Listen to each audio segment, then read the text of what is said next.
নমস্কার, সনাতন বেঙ্গল নিউজে সকলকে স্বাগত জানাই। আজকে একদম অন্যরকম খবর নিয়ে আপনাদের জন্য চলে এসেছি গুলশান কলোনি।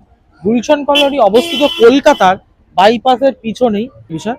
তো গুলশান কলোনিতে যেটা আগে খবর জানা গেছে, গুলশান কলোনিতে আগে ভোটের আগে মানে এসআর এর আগে 3 লাখ লোকের নাম কাটা গেছে গুলশান কলোনিতে।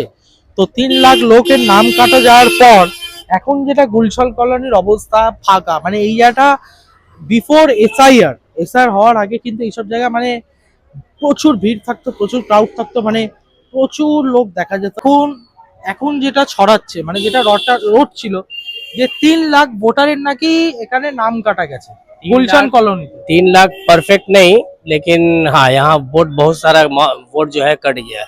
किसी का हस्बैंड का आया तो बीवी का नहीं आया, किसी का बीवी का आया तो हस्बैंड का नहीं आया।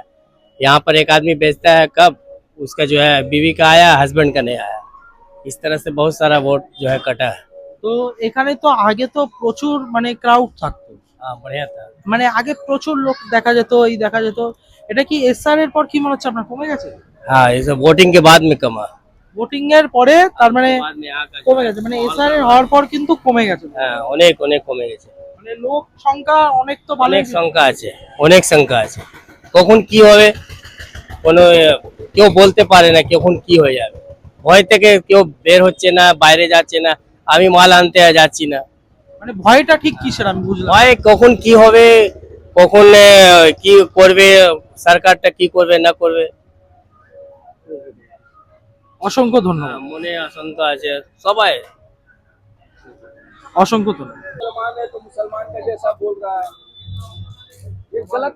समझ रहे हैं? हाँ। अलग उसको अलग चीज ले लेगा, अलग चीज ले लेगा और कोई बात नहीं।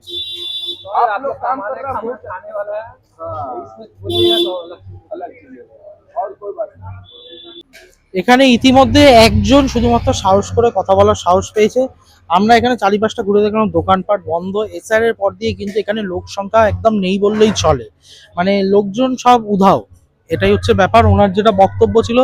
এবং এখানের লোকজন, কিছু কিছু লোকজন ব্যবসাদাররা খুব ভয় রয়েছে এই বিষয়ে নতুন সরকার কি করবে কি করবে না। তো লোক সংখ্যা খুব কমে গেছে এবং আমরা আরো 4-5টা এখানে যে লোকাল দোকানগুলো আছে সেই দোকানে আমরা প্রশ্ন করার চেষ্টা করলাম। কেউ কিন্তু সাহস করে কিচ্ছু বলতে চাইছে না, কি বলতে পারছে না। যখনই যাচ্ছি বলছে আমরা বলতে পারবো না, আমরা কিছু জানি না। আমরা এখানে 2-3 জনকে এমনও আছে যারা অফ ক্যামেরা বলতে চাইছেন, অন ক্যামেরা কিছু বলছেন না। অফ ক্যামেরা বলছেন এখানে কিন্তু ভোটাররা সব ছিল আগে, এখন সব পালিয়ে গেছে, এখন কাউকে দেখা যাচ্ছে না, এরকম। এটাই ব্যাপার। সেটা তো তথ্যটা আপনারা বিশ্বাস করবেন না, কারণ যেহেতু প্রুফ নেই। স্টিল যেটা অফ ক্যামেরা যেটা আমায় বলেছে, যেহেতু সনাতন বেঙ্গল একটা সত্যের সাথে রয়েছে, তাই আপনাদের সত্যিটা দেখানো আমাদের কাজ। এই হলো আজকের খবর। চোখ রাখুন সনাতন বেঙ্গল নিউজে। নমস্কার।